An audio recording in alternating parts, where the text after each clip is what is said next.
Hello everybody and welcome back to The Cat Lady. We are still here in chapter 4, which is turning out to be a very long chapter. Mitzi has just agreed to share a bottle of wine with Susan so the two women can get to know each other better. She's brought the wine and we've brought the glasses and the corkscrew. I found some wine glasses. Great!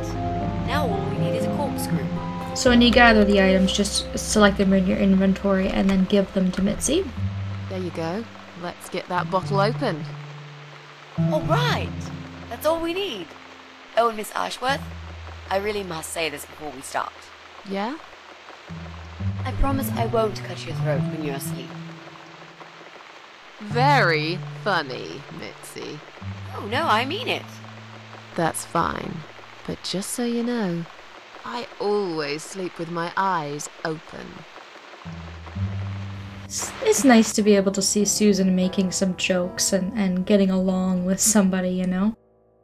The two women automatically go to the balcony, and here once again we have to go ahead and exhaust most of the dialogue options in order to get to know Mitzi a little bit better. So let's ask her about her cancer, since she just revealed that to us not too long ago. So, the big C. Want to talk about it? Well, to be honest, I didn't really want to tell you about it like that. I put you in a very difficult position, I know. It's just that I was really desperate to get this room. I hope you can understand. This is the last and most important thing I must do before my time is up. It's fine. You seem alright. It's just... I find it hard to trust people these days. Maybe it's time I opened my eyes to see others have problems too. Some, like yourself, even bigger than mine. What kind of cancer is it? Do you mind me asking? Brain tumor. Her name is glioblastoma. Haha. Yep, they're all girls, the way I imagine it. Just look at their names. Lymphoma, melanoma, myeloma, leukemia, sarcoma. Each of them a fucking goddess of death, beautiful and ruthless. You might just be right about that, Mitzi. I used to be a nurse. I know a few things about cancer. And I know glioblastoma. She's a real bitch. Yeah, and yet she gets to be the prom queen before night ends, while I disappear down the back exit. How long? They said I had a year. But that was 6 months ago, so... yeah. Not awfully long. Is there anything... They've tried. I'm sorry. Yeah. So am I. Do you want to talk about something else? She has a very artistic way of looking at things, but I guess if that's her coping mechanism, then all the power to her. Let's talk about the weather. Oh, it's not raining anymore. Oh well, I don't mind rain. Sometimes I even like it. But according to weather forecast, there's a nasty fog coming. Now that I'm actually scared of. I got lost in a fog once, when I was just 9 or 10. I remember I sat under a tree crying, thinking some monster would appear right in front of me and drag me away. But now that you're a big girl, you know there are no monsters. Yeah? How do you know? Well, I don't, I guess. The only monsters are us. Murderers, rapists, arsonists. They're the real beasts. So far from humanity, they're no longer capable of feeling compassion or guilt. They're the ones we should really be afraid of. But whether they're lurking in the woods or fog or the darkness of our cellars, it's all irrelevant. You can't predict what happens. You can't do anything to stop it. There is only one way. You turn into a beast yourself, and like them, you show no mercy. Whoa! Where did that come from, Miss Ashworth? I just don't like murderers. They're nothing but parasites. I like the little parasites reference she makes at the end there. And then finally, we'll see if she can open up a little bit more about this guy that she's trying to find. How are you planning to find this guy? I don't know yet. A bit of detective work, perhaps. It shouldn't be that hard, really. There are only 8 apartments here. 1 is yours. That leaves us with 7. I was hoping that you could give me a hand, actually. You know some of your neighbors, don't you? Not many. I never really cared about them. They changed over the years, too. You probably also figured by now that this is not the sort of place where new neighbors are greeted with a freshly baked cake. You see a new face, you give them a blank stare as you pass them in the hall, and you forget about them a minute later. That bad, eh? Well, there's that bald guy who lives above me in flat 5. He came here recently to shout in my face. He's a nasty piece of work, but I really don't think he's the person you're looking for. What does he do for a living? I think he's a train driver. I can't imagine somehow that my guy would be a train driver. Okay, that's good. Leaves us with just 6. Anyone else you know? I'd have to think. You know, maybe not tonight. Let's just talk about something else, okay? I have plenty of time. There's no need to rush this. Maybe tomorrow we could sit down together and make a plan. I could draw a simple map of the building, and with your help, mark down who lives where. Sounds good to me, Mitzi. I wonder how long ago she talked to this Eye of Adam. Maybe he's moved, I don't know. I guess we're gonna have to find out later. Let's see if she'll talk to us about her boyfriend. You mentioned a boyfriend. Tell me something about him. Yeah, okay. Let's talk about him. His name is Jack. He's dead. Oh. Miss Ashworth, are you sure you want to listen about my miserable life? I don't want to bring you down. These aren't happy stories. And I'm not a happy stories kind of person. I'm sure you've noticed by now. I guess so. Anyway, I suppose I would have had to tell you about Jack sooner or later. After all, he is the main reason I'm here. I just don't know where to start. Tell me how you two met. Oh, we knew each other for like forever. We grew up on the same street. It's funny how we seem to be made for each other. Perfect match. I always knew he was the guy for me, and I'm sure he never doubted that either.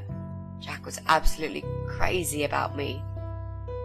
We thought one day we would marry, have children, be happy. I never had many friends because I had Jack. I didn't need anybody else. You know, if there's one thing I'm really grateful for in my life, it's that I got to experience this pure, perfect love. Some people go through a lifetime without knowing how it feels. I guess I've been very lucky. But all luck runs out sometimes. Well, that sounds nice. It's too bad that he's left Mitzi and he's died. How did he take the news about your cancer? How did he take the news about your cancer? He thought I was joking at first. He laughed.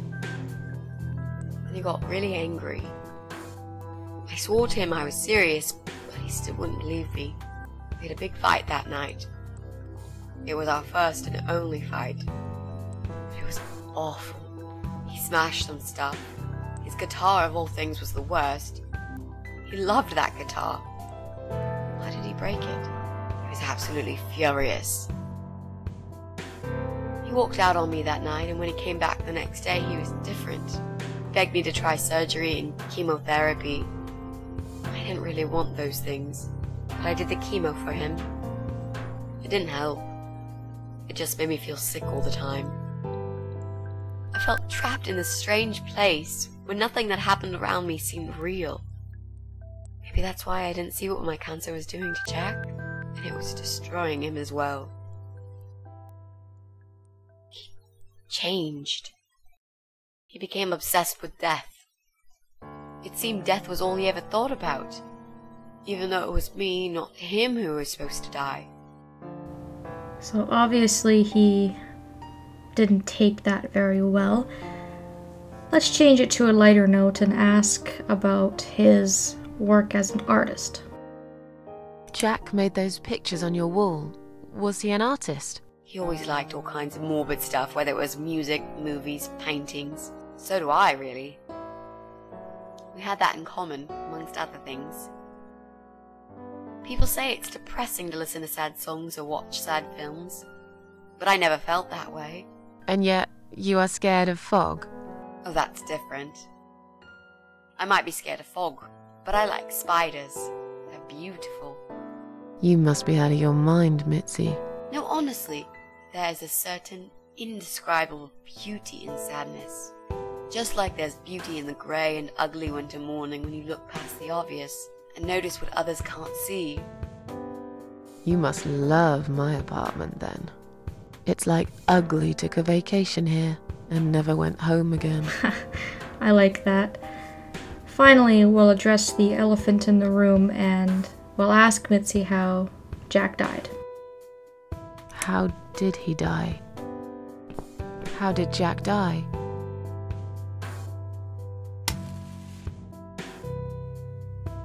It was so distant the last few weeks before he died. What I didn't know was that he kept looking for something.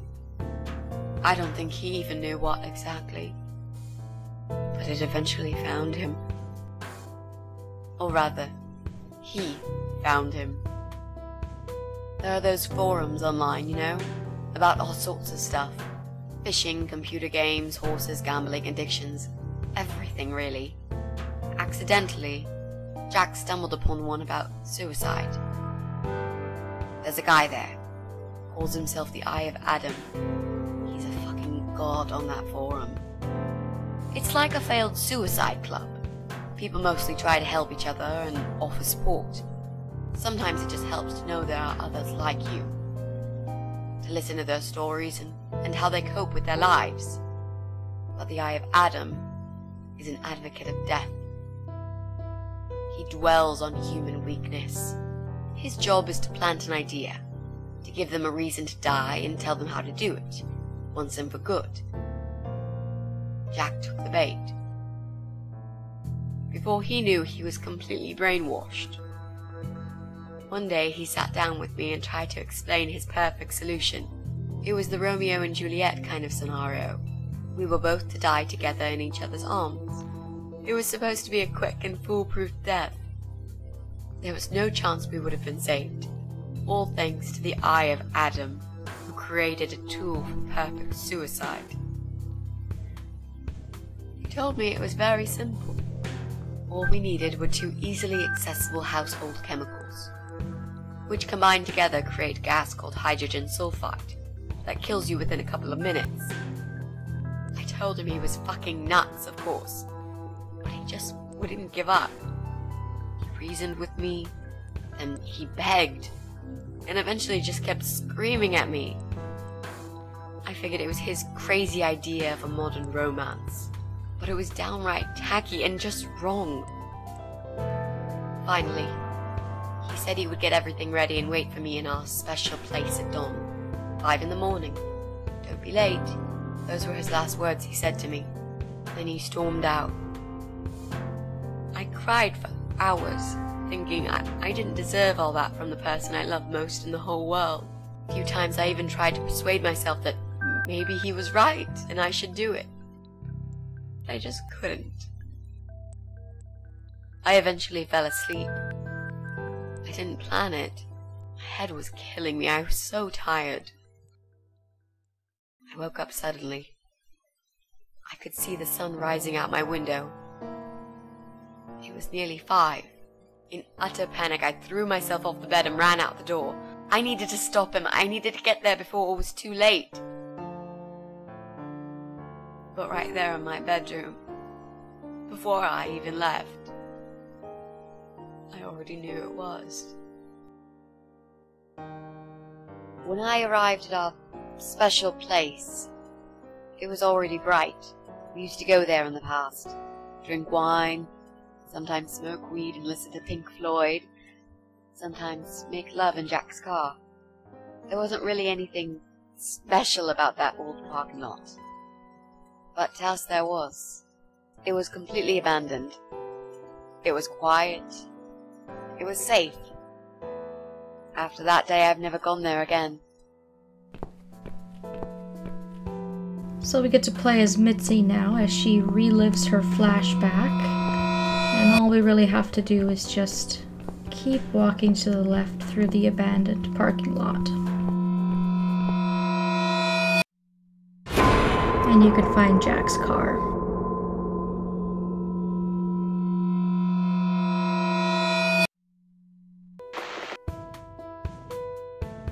I feel terribly for her. That's just awful.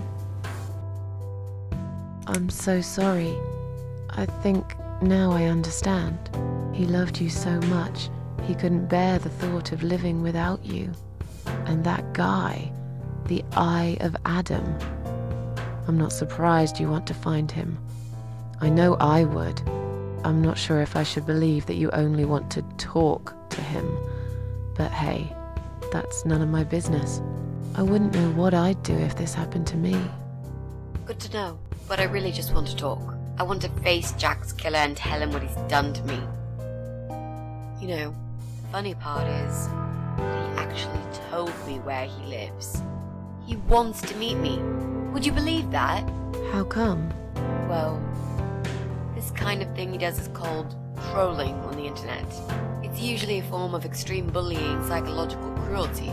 Those who are clever enough say, don't feed the troll. Don't talk to them. It only makes it worse if you show any interest in them at all. And Eye of Adam is no exception.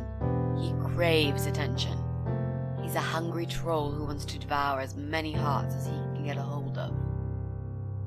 I emailed him and told him I was a massive fan who loves his work. He wouldn't believe me at first. But trolls are always hungry, and I was prepared to serve him a meal fit for a king. What do you mean?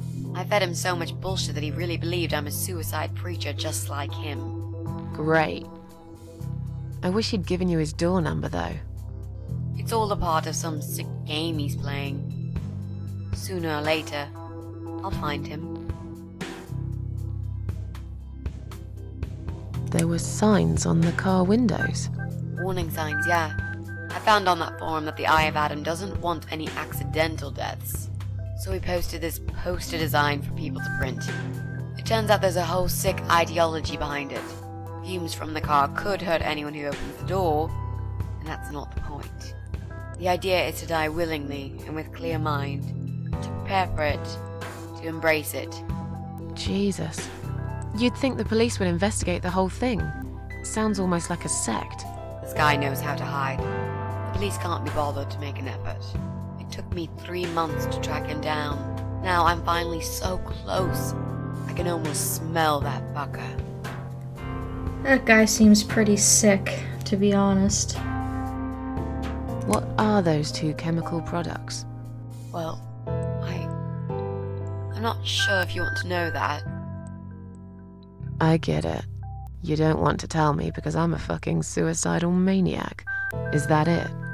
No, Miss Archworth. No, I didn't mean it like that. Okay. Maybe to some extent. Just replace maniac with victim and fucking with recovering. You've only just come back from the hospital. Whatever it was that made you do it, you proved you are capable of going through with it. I don't know you long enough to tell you if you're completely over it now. And the last thing I want is to give you stupid ideas. It would be just like what the Eye of Adam does. I would never forgive myself if anything happened to you because of me. I mean, how could I? She strikes me as a very caring young woman. Obviously she wants to talk about what's happened. She's got a lot on her mind, but she doesn't really want to get Susan involved, and she definitely doesn't want to hurt her. So we just sort of need to convince Mitzi that we're not going to use the chemicals to hurt ourselves. What if I promise to you I will never do it again? Okay. But if you don't keep your promise, Miss Ashworth, I'll find you in hell and kick your lying ass for breaking my already broken heart. You can't kick my ass when I'm dead. I'll soon be dead too, Miss Ashworth. So, yeah, I swear I will do it. I don't think so. You'll go to heaven, you muppet. The recipe for this deadly cocktail is very simple. Any good housewife can make it in a blast. So after shooting ourselves, Susan has woken up, reborn. She can now see. She's got no loss of eyesight from the bleach, and we're going to take revenge upon the pest controller and his wife. So we'll do that next time. Thank you all so very much for watching, and I hope that I will see you then.